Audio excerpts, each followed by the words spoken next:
जब से लोगों को पता चला है कि हेरा फेरी का तीसरा पार्ट आ रहा है, लोगों के बीच में एक अलग सी एक्साइटमेंट बढ़ गई है। हेरा फेरी हम सब के लिए एक मूवी नहीं बल्कि एक बहुत बड़ा पॉप कल्चर बन चुकी है। 20 साल पुरानी फिल्म, लगभग एक एक सीन इसका याद होगा। भाई 25 दिन में पैसा डबल वाला प्लान आज तक किसी के समझ नहीं आया, लेकिन हम सब इसे बार बार देखना पसंद करते हैं। ये मूवी पहले फिरोज नाडियावाला, संजय दत्त और अक्षय कुमार के साथ मिलकर बनाने की प्लानिंग कर रहे थे। इस मूवी का नाम रफ्तार था, जो स्पीड मूवी का रीमेक होने वाली थी। प्रियदर्शन इसको डायरेक्ट करने के लिए साइन भी किए गए थे, लेकिन सबसे बड़ी बात यह है कि इसका एक ग्रैंड इवेंट भी रखा गया था, जिसमें पॉलिटिशियन से लेकर हॉलीवुड तक के बड़े सेलिब्रिटीज आए थे। बट उस टाइम पर संजू बाबा के कोर्ट केस के काफी चक्कर लग रहे थे, इसीलिए वो सिर्फ नाइट में शूट कर सकते थे और इसी की वजह से वो इस फिल्म का हिस्सा नहीं बन पाए और उन्होंने सुनील शेट्टी को रिक्वेस्ट किया। परेश रावल को भी इस प्रोजेक्ट में साइन कर लिया गया। भाई प्रियदर्शन को भी नहीं पता था कि वो क्या बनाने जा रहे हैं और उसमें कुछ खास इंटरेस्टेड भी नहीं थे। रफ्तार के प्रोजेक्ट में इंटरेस्टेड थे जो मार्केट को इंप्रेस कर सके। ऐसा उन्हें लगता था कि उस टाइम पर जब रफ्तार बन रही थी वैसी मूवीज नहीं बनने वाली थी। मैं जा रहा हूं। अरे तू जा रही। और सबसे बड़ी चीज है कि जब ये मूवी रिलीज हुई तब भी एक एवरेज फिल्म थी, लेकिन परेश रावल को best actor in comic role के लिए फिल्म फेयर अवार्ड भी मिला। और इसके बाद से इस मूवी के साथ हमारा मीम कल्चर शुरू हो गया। एक के बाद एक सारे मीम वायरल हो गए। हम सब ने मिलकर इसे कल्ट और क्लासिक बना दिया। लेकिन ऐसा क्या है जो आज भी हम इसे डिस्कस कर रहे हैं? इसके पीछे का रीजन क्या है? देखो, सबसे पहला रीजन है रिलेटेबिलिटी। जिस सिचुएशन के सारे कैरेक्टर्स इसमें फंसे होते हैं और जिस हिसाब से उससे बाहर निकलते हैं, वहां पर हम सब रिलेट कर पाते हैं। Relatable humour, over the top situational comedy 90s और 2000 के टाइम पर ज्यादातर हर हिंदी कॉमेडी फिल्मों में होती थी।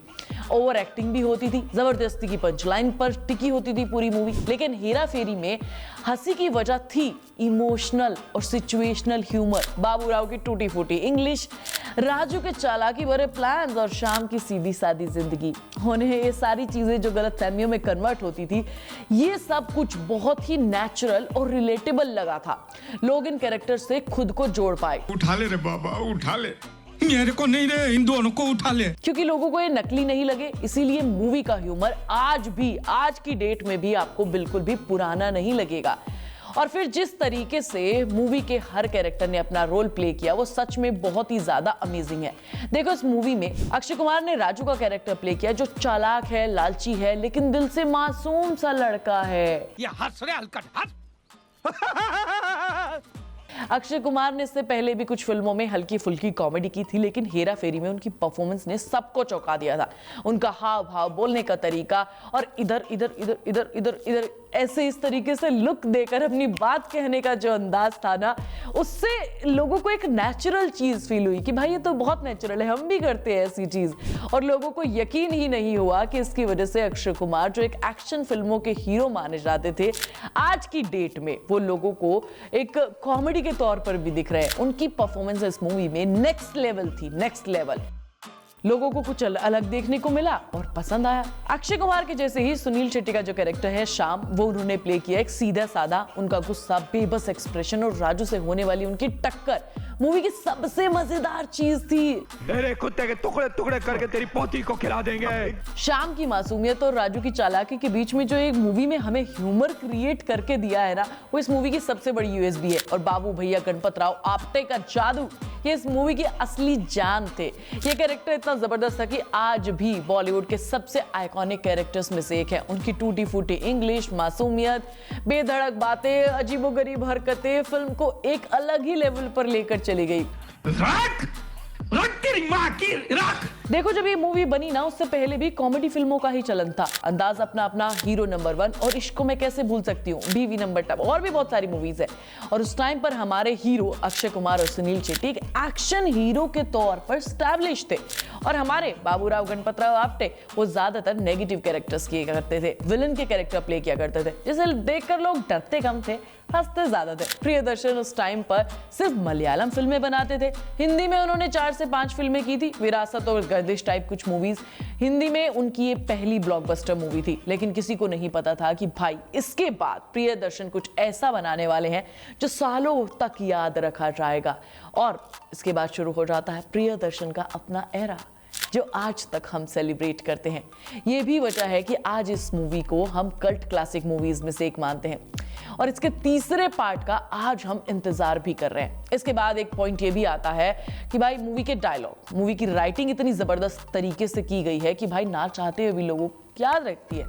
आप इसको बिल्कुल मिस ही नहीं कर सकते। 25 दिन में पैसा डबल, उठा ले रे बाबा उठा ले, ये डायलॉग आज भी उतने ही मजेदार लगते हैं जितने पहली बार सुनने में लगे थे। उठा ले रे बाबा उठा ले, मेरे को नहीं रे, इन दोनों को उठा ले।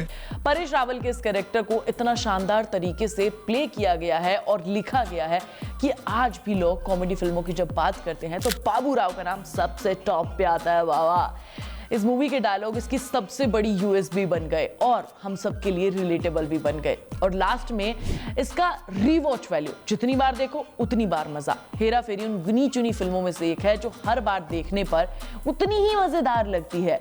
आप जब भी कोई सीन उठाकर देख लो तब आपको उतना ही फ्रेशनेस फील देती है, उतनी ही फनी लगती है जितनी 2000 के टाइम पर लगा करती थी। 2000 के टाइम पर जितनी भी पंच लाइन आई है वो सच में इस मूवी की बहुत कमाल की है। हर बार आपको फनी लगता है, इसका ह्यूमर टाइमलेस है, इसे देखना एक थेरेपी जैसा लगता है, इसीलिए तो हमें ये इतनी पसंद है। अच्छा, 13 जनवरी 2015 के आसपास, आज से ठीक पुरातन काल में इसका अनाउंसमेंट हो गया था कि तीसरा पार्ट बनेगा। भाई बनते बनते खिसकते खिसकते अब जाकर बन रहा है। नहीं बनने के बहुत सारे रीजन हैं। अक्षय कुमार भैया ने कहा था कि प्रॉफिट का 70% हिस्सा होना चाहिए, प्रियदर्शन साहब भी नाराज हो गए थे, फिरोज भाई भी, मतलब बहुत सारे रीजन है, मैं उसमें जाना नहीं चाहती। मैं कहती हूँ कि अच्छी चीज हो रही है तो होने दो, हम उसको एंजॉय करते हैं, ठीक है। तो अब जाकर ये मूवी बन रही है सेम कास्ट के साथ। देखते हैं कैसा मैजिक जैसा 2000 में क्रिएट किया गया था वापस से किया जाएगा या फिर नहीं।